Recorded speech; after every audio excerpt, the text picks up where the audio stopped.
Wonderful. Hello. We're happy to have Denise with us today. She's got so many names that I'm not even going to try to explain all that because she's already fooled me twice. So, Pet um, names, I love them. yeah, but you know, how long have you been writing, Denise? So the official answer is since COVID, I was able to get I under my pen name Denise Spain, I have three novelettes published with a small publisher, and it was more urban fantasy Mhm. type books, and um I got accepted into a workshop. It was an invitation only workshop down in New Mexico. And there I met, his pen name is DD Black. So he writes mystery thrillers, but he talked me into going the indie route. So I had this book that you see, I'm trying to point up to it. I had this book that I took down to get workshopped. And so then it's a different genre. So I made a different pen name, and somebody gave me the advice that that would probably be the best route to go. Because sometimes like different algorithms and stuff, they just the way all that works, it works better when you write one genre with one pen name. But I don't know. I've heard the opposite as well. So That's an interesting thing to consider. I hadn't thought about that. mhm. Because I suspect having too many names, it can get kind of confusing.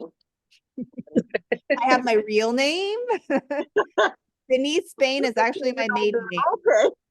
I, I've been telling everybody that DL Bunch, also known as Denise Spain, I've got to meet or Denise Shoe, whichever.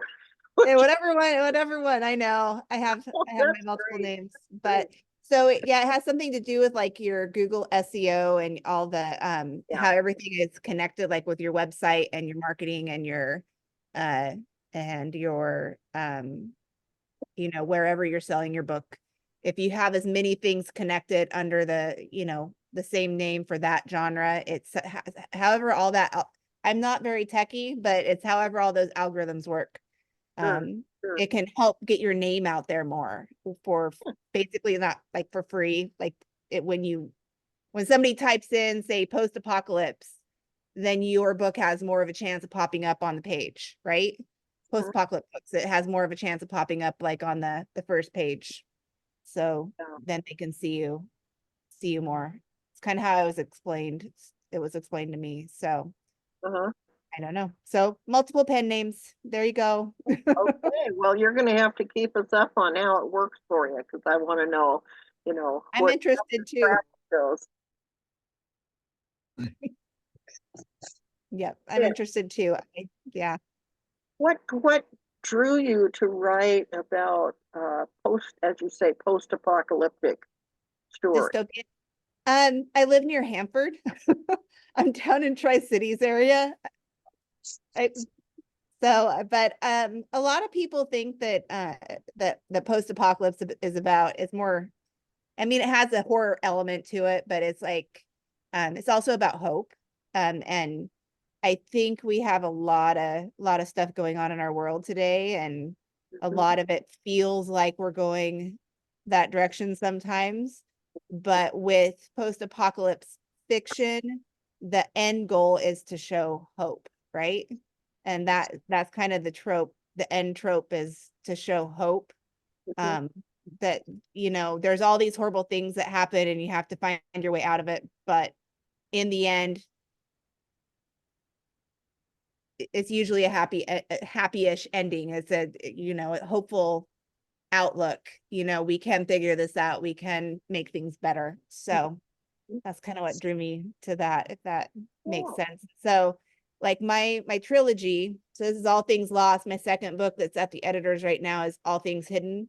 And then the last one is All Things Found. So you kind of see that progression with the titles too. So oh.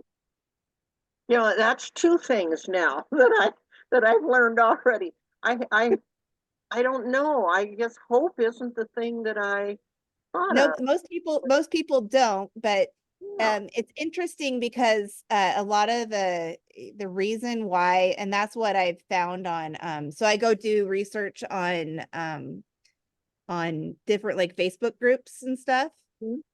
And that's one of the things that people say why they want to read it is because first they want to learn survival skills and second, they, what do they expect in the ending of a book or a trilogy or whatever is, some kind of hopeful ending, like things are improving or things are looking up or whatever. So and so I've heard that it's not the first thing you think of when you think of a post-apocalypse story, right? Because you Right. see there's the horror element there too. There's horrible things that happen but it's almost like that contrast, there's horrible things that happen, but in the process you figure out the good things that can come of that. I don't know, that can can fight against it, the Sure. good against bad.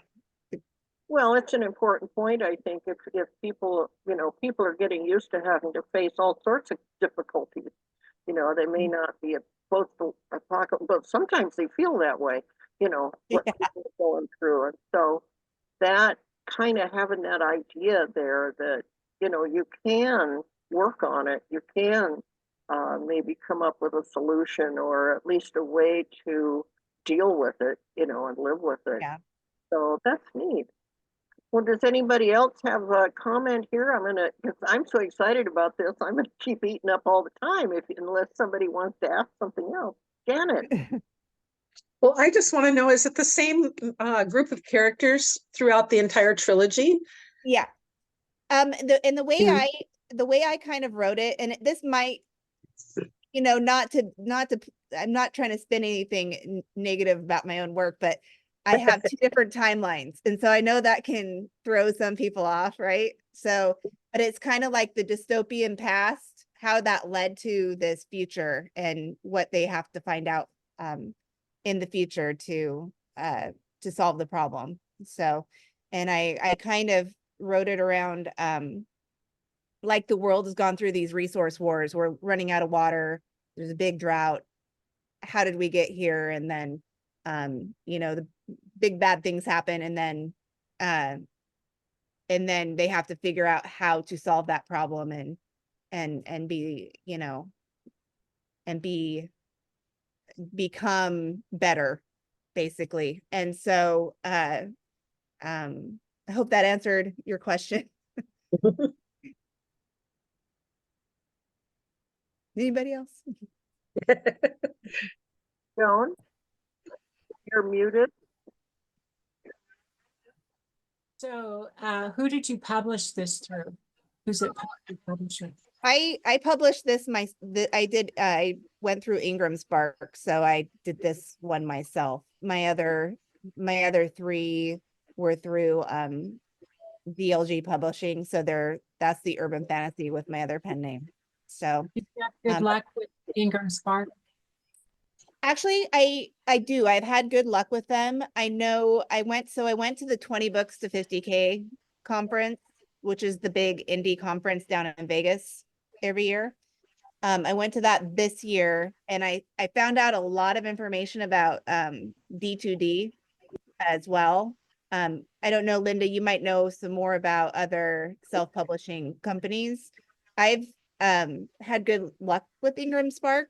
I do know that, if you need to change anything after a certain point, it costs more money.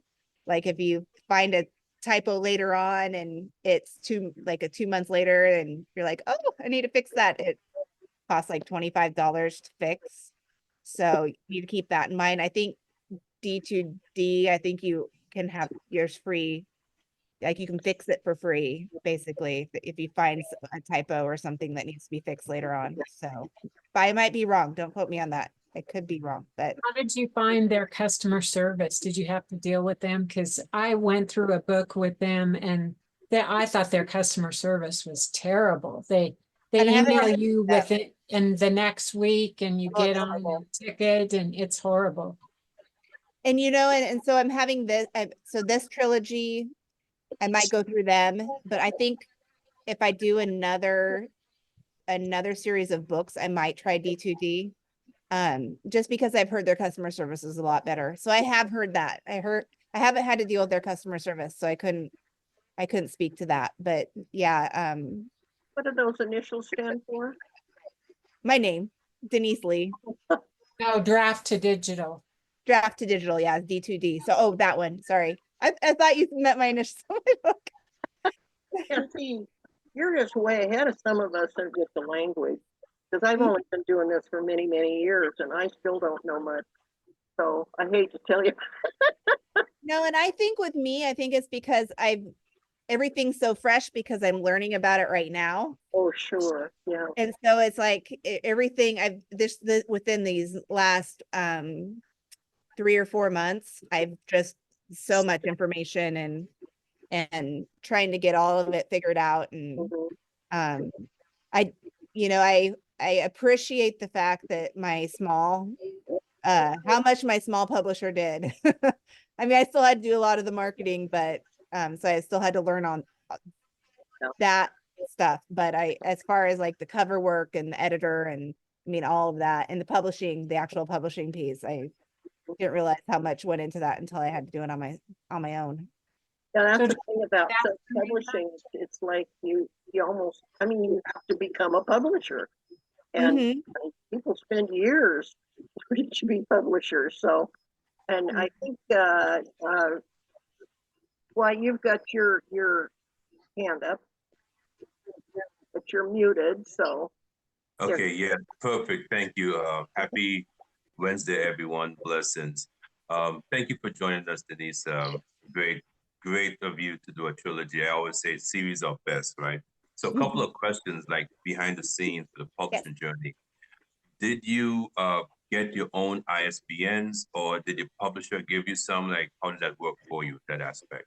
So on my novelettes, they were all just ebook. And so I think they went through the name that we shall not speak. I think they went through that Amazon. But I got my own ISBNs for my actual hard copies and then and I'm doing an audiobook. And so you need one for the audiobook. So each media that you use, so hard copy, ebook, depending on who you publish your ebook through, sometimes you don't have to have ISBN for that, but I almost would just because it has that extra level of copyright protection, I believe. And so I could be wrong on that, but I did it just to be careful, so to be safe. So hardback, audiobook, ebook, each one has their own ISBN. And I just bought Bowker. I think that's how you say it. I've always read it. I haven't ever said it out loud, but I bought a block of my own ISBN numbers because I knew I was going to need it for the whole trilogy. So it was, I guess, better just to buy it as a block of That was numbers. actually my next question. And it is Bowker. I said the same thing. I pronounce it how I see it. So they have like a block of 10 and a block of 100. And I made an investment into the 100 because I figured between my titles for the next 5 years, I'll probably need it. But a lot of authors are asking me, what should they invest in? And I'm thinking, if you only have 2 books and you have like paperback, the physical hard copy, and then the ebook, that's 3 times 2 is 6. So 10 should do it, right? So that goes. You do a trilogy. Yep. Perfect. And if you like you said you're going to write more series or more books, you have a end goal in mind. Yeah, I think the 100 would be cost efficient, but I went with the 10 just for this trilogy, and then as buying the 100 is a lot spendier and stuff, so depends on what your budget is and where you're going with your goal and your vision. No, perfect. Now, a question about the editing, everyone's favorite thing, right? Did you edit yourself or did you like pass it out to, friends and family, or did you hire like a professional editor to assist you with that part? Oh, great question. So what I usually do, so I self-edit first. I do go through AutoCrit. It's like it's kind of an AI program, but you run it through and then they give you suggestions and they um tell you where there might be some contradictions, and then you can go through and do my developmental edits, and then I go through and line edit. But I also I've hired a editor, and she will do 2 runs.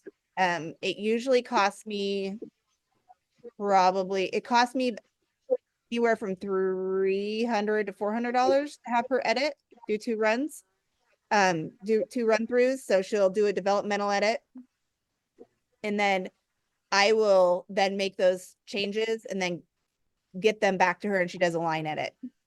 And then I have 2 beta readers, one who's actually part of our Inland Northwest Writers Guild group, Linda J.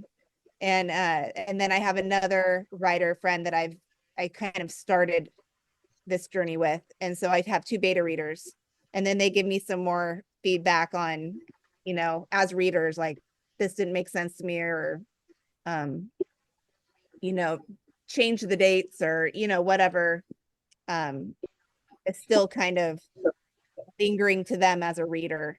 And so that's kind of how I do it. I know other people may do it a little bit differently, and it depends on your budget. I do know that like some of those electronic, like AutoCrit, like some of those, they're a little more cost effective, and they do give you pretty good feedback. I guess it's the positive the positive for AI. We don't want AI writing our books necessarily, but it does give you good feedback on, decent feedback on, what makes sense and what doesn't make sense, and continuity and stuff like that, I found.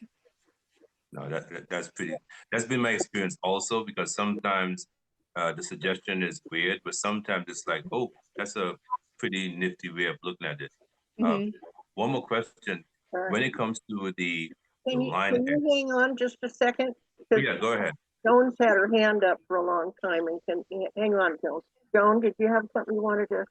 Yeah, I was wondering, Denise, if you used Ingram's, they have kind of a marketing thing where they market it. Did you use that, or how did you find it? How did you experience it? What was your experience with it if you did? I haven't used their marketing platform. The company that I use actually is called BookFunnel, and it is amazing. So BookFunnel, like FUNNEL. They have landing pages, and they have fantastic customer service. I actually met the people down in Vegas, but they have the ability. So if you do say, so it's a marketing strategy is to write a reader magnet.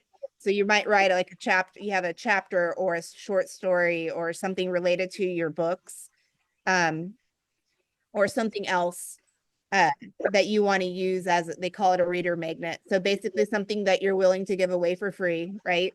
So what you do is you get on BookFunnel and you can make a landing page. You can then put this on your landing page, and then attach it to your website, or you can attach it to if you have a Facebook or your social media, or I run a small ad on mine, and I've actually got a lot of subscribers that way for my email. And so you can kind of tie it to that as well.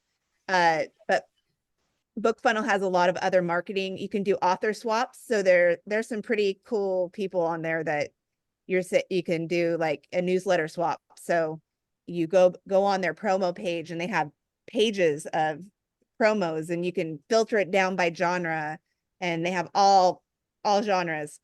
And you can say, on this date, I will put your book in my newsletter if you do the same. And then you get some marketing that way. And BookFunnel is a great resource. I mean, if you get a chance to get on there and it's a good, and they have a lot, they don't just have like parts where you have to pay. They do have some ones that are it's pretty cost effective or even free. So, but I strongly encourage it. It's helped me get my name out there a little bit more, because of how they do their program, or it's a web page. So how they do their web page. So, would be a fantastic resource. But no, I haven't used Ingram, but that's who I use instead, is BookFunnel. So yeah. Chris, you're muted. So when you used Ingram Spark, did you choose the option to accept returns? I think, and Linda, this is where where I've been learning lately, and a lot of it I've learned a lot from Linda. I think if you want your books in bookstores, Linda, and you can correct me if I'm wrong, you have to have it as returnable. And so for them to then buy your book from Ingram directly, you have to have it as returnable. Some So bookstores, I suspect, will order with the caveat, they tell the person purchasing, it will be as it is, whether you like it or not, you're going to keep it. So, we don't like to do that because we deal with so many authors, it gets very confusing for our staff to try to look up a book and then see this not returnable and then try to go through a whole thing of explaining to the customer, we can't take it back, da da da da. So our policy is not to order books that aren't returnable or don't allow a full discount. The full discount for bookstores is at least 40%, and then it goes up from there. It may be as much as 50%. So one of the things to bear in mind, if you do want to have your books through the bookstore like that, is you can worry up front more about your retail price, make sure it's going to cover your costs, so that you can then offer and have your books. And like if you do your own publishing thing and say, okay, I had Ingram Sparks, I'm not sure how they would work with you on that. I had them do the book, but I want to make sure that it's got the, it's something that bookstores will order. So it's nothing that's in cement, depends on the store, but Linda, I have a question for you. So Ingram has this marketing thing. They, publicize your books to bookstores or something. How does aunties find books, like that? Do they go through that Ingram thing, or do you find them other ways? Well, I'm not sure what kind of marketing they do to bookstores because I don't think I've seen any.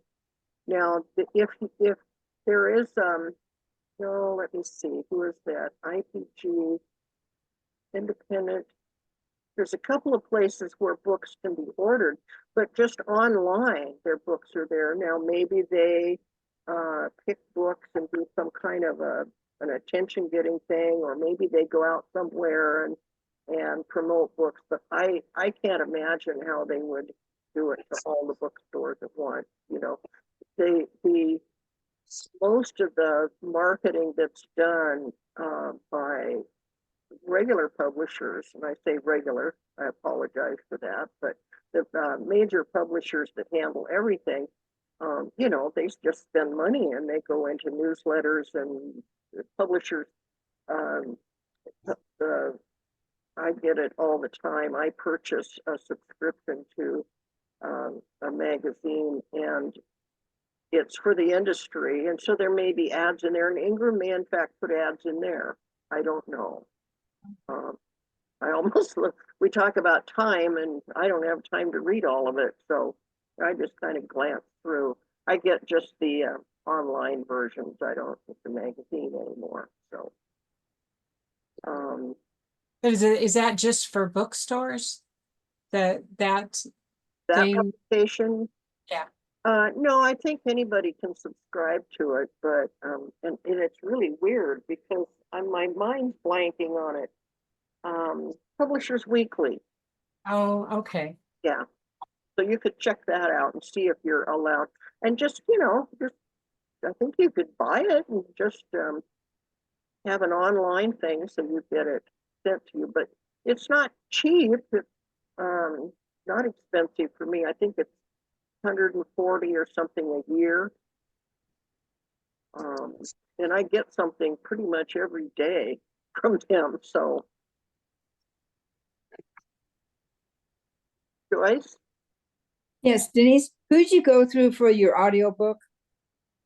I haven't started, I've started looking into that is where the process that I actually had a family member that has a fantastic voice that I was going to have do my audio, but I'm wanting to avoid Amazon, so I don't know who then is the next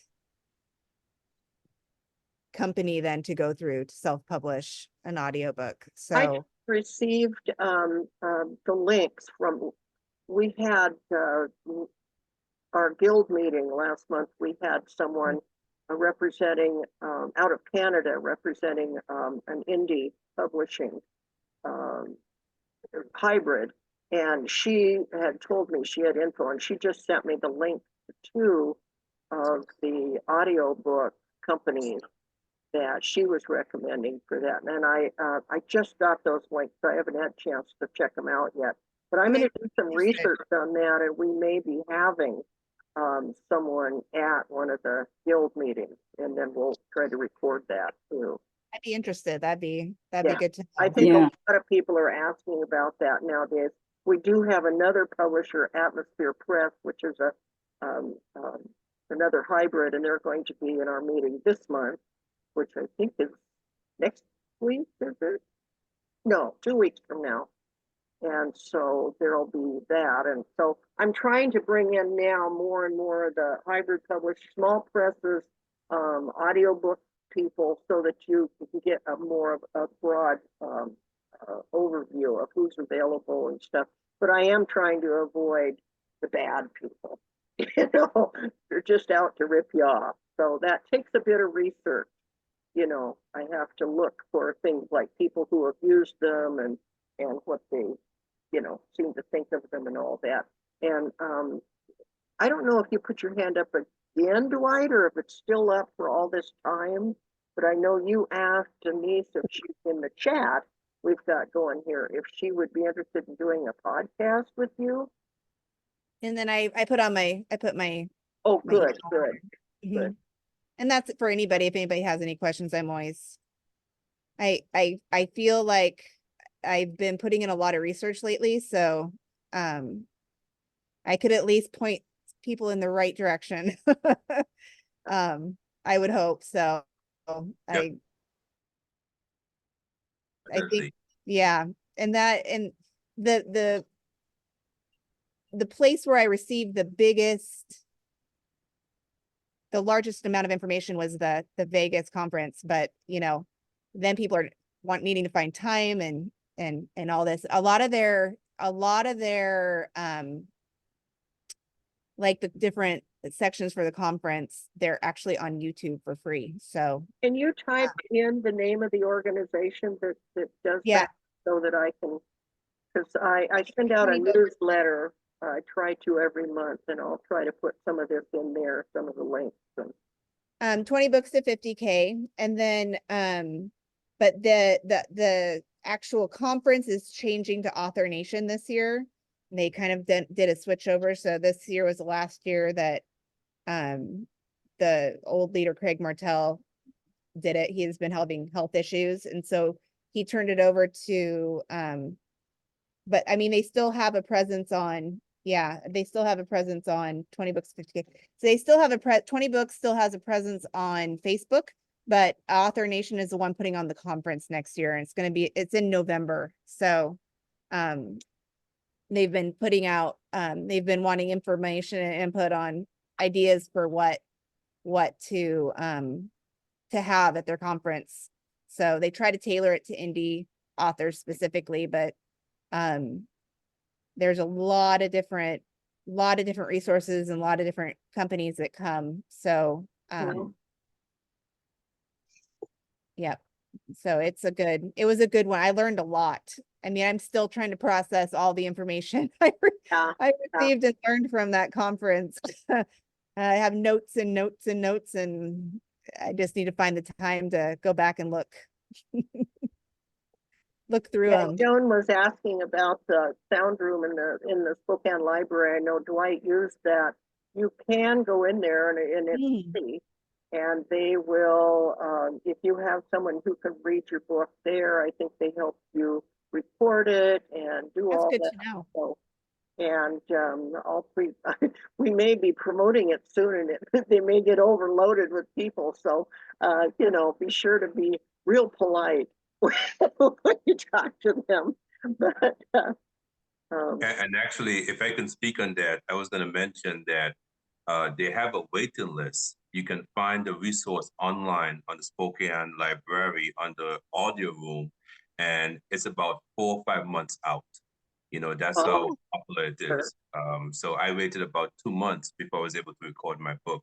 Now, they do not provide anyone for you. You have to either go in like I did and did my own reading, or walk with, you know, someone who's going to do the reading for you. And I was going to mention DL Bunch, because I want to get used to using that name. That have you heard about the Spotify new release that they did last month, I believe, where in their end user agreement, they now have the stipulation where once you upload your audiobook to Spotify for distribution, they're claiming all rights in terms of repurposing, reusing, intellectual property, etc., of all of your story. Have you heard anything about that? I did hear about that just vaguely. I couldn't speak to it on any kind of knowledgeable level, but I did hear about that. And I heard that they were actually having to modify that because a lot of people were leaving the platform. Exactly. Yeah, I received a message from I think it was Authors Guild yesterday, and also Publishers Weekly, saying they did modify it, and I read some of the stuff that they said, and it's kind of, you know, typical legal gobbledygook, so that, you know, you still don't know what you're giving away.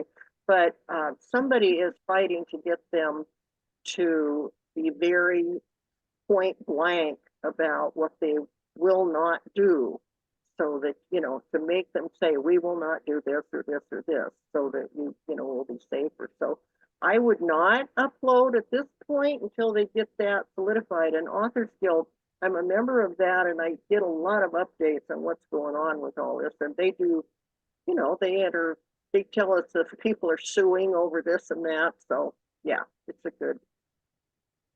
Yeah, that doesn't sound so. Is Apple Books, sorry, I was going to ask my own question. Have you had any experience in with Apple Books or some of those other platforms? No. Okay. I don't know of anyone who has either, although I don't know about this group if they've done. I don't think most of the folks here have done audio books of their books. Yeah, and that's why I'm nervous, because I've never talked to many people. I have a couple friends, writer friends, that have done it on their own, but it's a pretty intense process, I've heard. So I actually want to answer the audiobook question, but Joyce had her hands up a couple of times. So I want to defer to Joyce and then answer the audiobook question if possible. Can you wait, Joyce? Yeah. Okay, go ahead, Dwight. Oh, definitely. So when I did my audiobook, I did it through Audible, which is a affiliate of Amazon. And what happened is, when I did it through Audible, and of course recorded at the Central Library, they then propagated it throughout all the other streaming platforms. So it's in Apple, iBooks, of course, Google, Barnes & Nobles, all that audiobook version, and even Spotify. It's there where anyone can listen to it. you know, and I found it in other places too, which I wasn't familiar with. Uh, so it's a little tricky with the royalties and so forth, you know, it getting back to me. So that's something that I'm always aware of and looking at, because ideally what you want to do is upload individually to each platform. Yeah. And that's what I was kind of in the process of researching, is how that all is put together. Because I know that the distribution, depending on who you're going through, like you said, it'll go to the other people, or can we just upload to individual outlets? So Yeah, we probably should develop a list of be careful notes for people Yeah. on a lot of these topics. You know, and a lot of that stuff is available. And actually, you can go on Authors Guild, and I think they let you look at a lot of their recordings for free. Oh, And very cool. stuff about, I haven't, I had to miss the one on contracts and Mhm. publishing contracts and but because well, whatever. Anyway, I can go look at it. It's available. So, and some of the stuff I think they just put up on YouTube, but it's interesting the ways that everybody, all of these big companies want to be in on it. You know, Mhm. that's their Because it all goes back to the money, right. That's and right. It's all money. and And, you know, which I don't blame them. They want to make money. Okay, fine. But don't be tricking people, you know, no. and because then you just lose. Everybody goes, well, I'll never go through them again, you know. So what's the deal? But Yeah, so yeah, absolutely. everything from the use of your ISBN to contracts that you sign, or and when you, of course, when you go online and you do something like this and do this, that, and the other, and you just accept, and how many of us just go, oh yeah, I'll accept the Girl Scout, yeah, so we can go in and look. Well, too bad, you just accepted the contract if you're going to do something, and you don't even know what's in it. And So I learned that with the small publisher I went through. So I signed away to write to all my books for 6 years, right? So I can't do anything with them for 6 yeah, years. yeah, And then they refused to publish my last one because they kind of found I wasn't bringing this book to them. And so yeah. it can get kind of vicious out there, I think. Oh But yeah, oh yeah. Those are the scammers, and they're terrible. I really yeah, don't like them at all. Joyce just about fell out of her chair there when you said that. But yeah, yeah. it happens, Joyce. They just, And you have to because be they're careful. really, And I even read the contract carefully, but I was brand new. I'm like, I didn't know what I was looking for. I'm like, oh well, I get my rights back eventually, but yeah, I mean, you don't know what you don't know until something happens. And then, I've tried to get in contact with them for a year, and I haven't received any kind of yeah, communication. So, um, I it kind of made me a little, I think, cynical on the small publishing front. And so that's another mhm, reason why I want to do it on my own and figure it out. And it's a little bit more, it's a lot more, I should not a little bit more work, it's a lot more work, but I have more control over it. And also the big push right now is direct sales on your website. And then marketing around that. And so I want to, that's something that I'm in the process of investigating and researching. And I'm just at that stage where I'm trying to research what's going to work best for me as an author.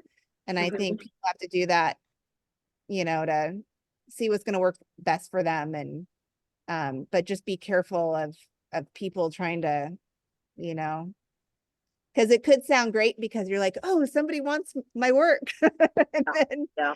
and then find out later, oh, That's why they wanted my work. Yeah, because it's no skin off their nose, once they do it, once they publish it, there it is. And everything, so much of everything nowadays is print on demand. So they don't yeah, even have to stock it. They just wait until some store wants them, they just print them and ship them off. So yeah. And mine weren't even in print. It was ebooks. And so, Yeah, I mean, there's a lot of control over the ebook. So, mhm, there's so much you can see right now why I'm trying so hard to come up with all these different programs for us to have Yeah. information, because this stuff is going faster than we can even keep up with. yeah, and I appreciate it. And I appreciate, Author skills, I don't have anything out there right now to publish. I do it, all my stuff is just reviews and stuff in nonfiction, but I wanted to be able to keep up with everything. And as a member, if you ever want to look into joining as a member, their lawyers will look at your contract mhm, and tell you what's not good. But they do warn us about, and there's companies that they know are not good, are scammers. Yeah. So, yeah. yep, and you have to be careful about that. There is, and it's mostly, I think, for science fiction and it's through I think Science Fiction Writers of America, but they have a writers beware page. Yeah. They list a lot of that stuff. And but I didn't know that about that until recently. So Yeah, I know. And there's so many, there are literally millions of self-publishing authors these days. I mean, Mhm. literally. And so they don't care, because they've got this big lake full of fish. And if they take a small net of them in, they don't care if you're smart and you stay away from the nets, because they've got all these others. So it's just pitiful. So I do have to give kudos to you because of the Inland Northwest Writers Guild, that and your page and all the work you put into that, Linda. Well, thank you. It's made me feel supported, and I like the fact that I can get on the site, even if I can't make it to the meetings a lot. I can get on the. There you go. You have I the made a information there. commitment a long time ago when the guild started in late 2007, I think. And I made a commitment to never charge dues, and I don't charge anything, and I pay for the Zoom and all that stuff, because I don't want people to feel that I've got something I make off of this. And so I try real hard to, let you know that I'm just here. I'm one of you folks, and that's all we're gonna, do. I love writers. I love beginning writers. I love to help people get into print. That's just so wonderful. So that's where I'm coming from. Yeah, it's been wonderful, and it's been great to finally see, something of mine in print, in Yeah. not just on ebook, but in print. And yeah, it's wonderful. feel like I have a little bit more of creative control and marketing control and doing it on my own. But that doesn't work out for everybody. So, but you just have to be careful about the small publishers that you do go to, or the bigger ones, watch out for those contracts. Right. Yeah, I was actually going to add, I'm a small independent publisher, and I think the two major things you want to look out for is, at no point should you sign a bulk contract where you spend a bulk amount of money and you get X amount of copies. Like, you're the author, you should be earning royalties, so, and the model that we use, you can find folks on Fiverr, Upwork, yada, yada, is contract based. So it'll be like, hire this person to do your book cover, or to do your formatting, do your proofreading. And it's broken down, very easily understood, very simple numbers. But the whole thing with signing your rights away, 10 years ago, no one knew any better. But now, with the technology we have, you can Google stuff, you can find out what's going on. And at no point should anyone be given any rights away. As far as I'm concerned, with much respect to everyone's industry, traditional publishing is basically going the way of the newspapers, right? Because we have the knowledge now to make great quality work. And that was the main difference. Self-publishing was considered taboo. Oh, look at that ragtag piece of work. No, we're doing great covers, great designs. Everyone is learning what they need to learn. And being a writer, it's a beautiful thing to be able to put your work out and control everything. So kudos to you, DL Bunch. I gotta get used to saying that on your journey. I wish everyone the best too on their journey. But yeah, don't pay any money bulk. keep your rights, and just make sure you learn the industry. That's the most important thing. Learn the processes. And we were having this conversation at one of my workshops where you know, it used to be like you said, to kind of play off your words. It used to be a taboo. It used to be, you know, oh, you're self-publishing. Okay. And now we're getting more into, because of the technology and how much quality, you know, there's a lot of good freelance editors out there. There's a lot of, you know, quality resources. And I think it's becoming a lot less so. And I think the generation coming up, they're not going to know any different. Right. And I feel like we're kind of at that transition period right now where it's, where it was, you know, that your traditional publishing was the way to go. And, you know, and in some ways it's still, you know, it still might be your pathway. I don't try to put down traditional publishing at all. It's a lot of work to do the self-publishing route and to do it right.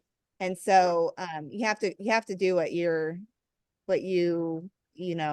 feel is going to be the best route for you. I think I just put that word of caution out there and everything, but no, it's been great. So Great when experience. when you signed over your rights with the small publisher, did you have an agent or anything? You didn't have anybody to help you, really?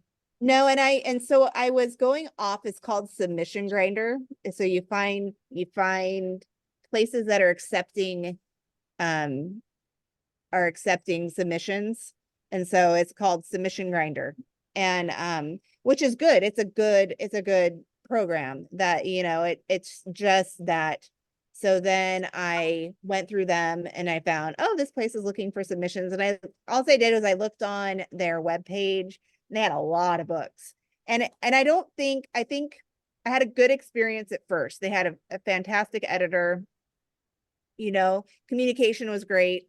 The first few books, and then it just kind of fell off. And I think it was because, you know, I wanted to do my novels on my own, because I kind of looked and I was looking at what they were doing. And I'm like, well, why go through somebody and give away 60% of my royalties or 65% of my royalties when I could do it on my own. So, because they had it was a 65-35 split. So I was getting 35, they were getting 65. And it was on audiobook on Amazon.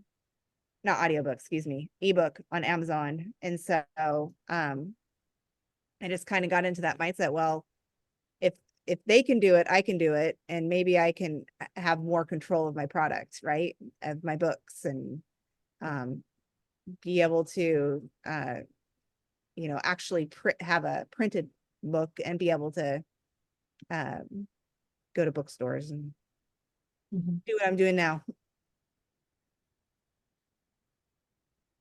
Wanda, you're muted. There you go. So I'm gonna take a shift another direction. Your cover art, did you use a local artist or yourself, or what did you do for your cover art? So I found them on the 20 book site, the 20 books to 50K site. And they're called, it's quite the name. They're called Deranged Doctor. And they do, I know. And they did my covers, and they actually, I had them do all three at once. You got a discount. So that there is like the continuity and font and color and kind of the characters and all of that. So, but there is, and I'll have to look it up. There is a pre-made cover webpage where you can go to a webpage and you can buy a pre-made cover that is very quality. I mean, you couldn't tell the difference, but you can buy them for $89 a cover. These ones cost a little more because I had them all three done at the same time for the trilogy. But I can give Linda that information and she can get it out. But there there's some places that make pre-made covers for that look really, really good. And so this one though is from a company called online company called Deranged Doctor. And So did you have an idea what you wanted your cover to be like, or did they just come up with something? no, so I gave them they have you fill out this form and you tell them like, what do you want your main character to look like? What's the background? What's the genre? And because a lot of, if you look, a lot of covers kind of have the tropes for the genre. And so they kind of try like, and I didn't quite follow that because on post-apocalypse covers, if you ever notice, most post-apocalypse series, all the characters are turned away from the reader. Like all you see is their back and they're looking out at like all the destruction, right? And my second two books, my covers for my second and my third have a dog on them because usually you have a dog in post-apocalypse. Never kill the dog. I mean, you can kill however many people, you can have a nuclear bomb drop right in the middle of your town, but you better not kill the dog. So, so they kind of work with that, like what's out there in your genre. And so they kind of match it with that. And so I kind of paid just a little bit more to have the custom. But there are companies out there and places out there that do the, your book covers for you can buy a book cover for $89. Then you can find out who the artist is though, and say, hey, will you make my other 2 or 3 or 4 covers for, a bulk price? And you can kind of talk them, you can kind of negotiate with them. And that's kind of what my friend Adam did. And he's doing really well. He's doing it really well. He's doing mystery thrillers and he's doing all self indie publishing, and he's on the west side over by Seattle, and he's doing really well. And I'm checking with Russ, that has Grey Dog Press. He also owns a business that has people that do covers and stuff. So I'm going to check with him to see, what his company offers. And if there's a local one, I mean, I didn't look into local companies that much in depth, and I wish I would have now, because I think we have some great artists around the area. And so, for my next, I have a series after this, I have a kind of a series planned, a longer series. And so I might do it all local next time. So. Well, as you can see, I'm going to have my hands full trying to come up with all these different sites and things. So do feed me information, because if you run into something you want me to investigate and include in any of this info I'm putting out. Joyce, you raised your hand? Yes. I had to laugh at you, Denise, because James Patterson says the same thing. You can kill any person you want to, but do not touch an animal. Nope. No. The one thing I have learned on an audio book, there's a place here, Books in Motion, but they want you to have 10% and they want 90% if you do one through them. And also, the longer the book is, the more it costs. Yeah. Like I think I have, because mine are 300 pages, so they're around 80,000 words. And so, the paperback copies are a little bit more, but when I start selling direct, I think I will lower that. Like, when they're in I don't know. I haven't figured that out yet, because I don't want to like downplay like them being in bookstores and then not that match up. That would feel icky, but I might figure something out. I don't know. Still trying to figure all that out. Yeah. Patrick, are you raising your hand? Yeah. I am, Linda. Thank you, Denise. That's very helpful, and I really appreciate the conversation about the nuts and bolts of marketing and production. I did want to mention I have used Michael Dixon from Rastro Graphics in Spokane on all 5 covers, and I have always been super pleased with them. Who And is I that? got him, Michael Dixon. Michael Dixon from Rastro Graphics, but I got his name. Can I you type contacted that him. into the chat? I can, and I got it from my Russ at Grey Dog. Oh, And okay. this was And that may a few be years his ago. company. That may be the name of, yeah. Oh, it might be. I'll punch it in here just to make Yeah, go certain. But ahead. if you're in Thank you. Spokane, even I've never met him, but and here he was just a few miles away from me all that time. But he's always done great work. Now, keep in mind, I, like Denise, had a pretty good idea of what I wanted in my cover, and Yeah. so he would come up with something. I have no idea how these people do it. It's brilliant. I say, Well, oh no, I really want short hair, blonde, whatever.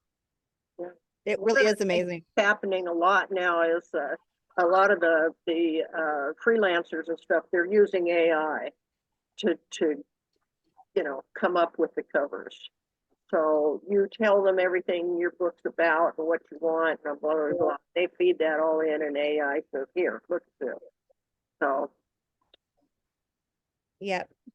well, But- we're Denise, we can go as long as you want, but I know we have folks, you're busy. I have another meeting at 3:30, but so I'm gonna have to leave here We soon. usually try to keep things to the hour, so anybody desperate for another question or? And I have my email. I did put that in the chat. So Great. right. So And I just sent you right, an anybody can email. use that. Yeah. If you want to confirm you got the email now or later, that's fine. I think I just copied and pasted, so I hopefully got it correct.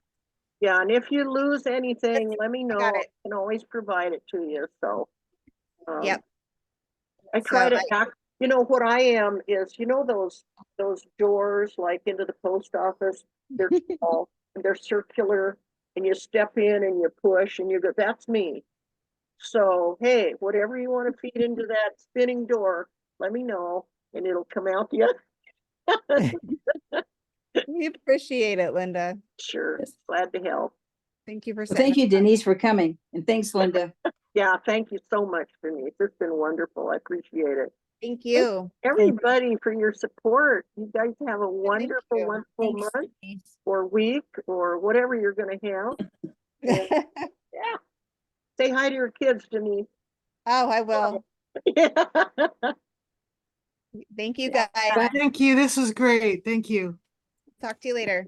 Thank you. Bye-bye. Bye-bye.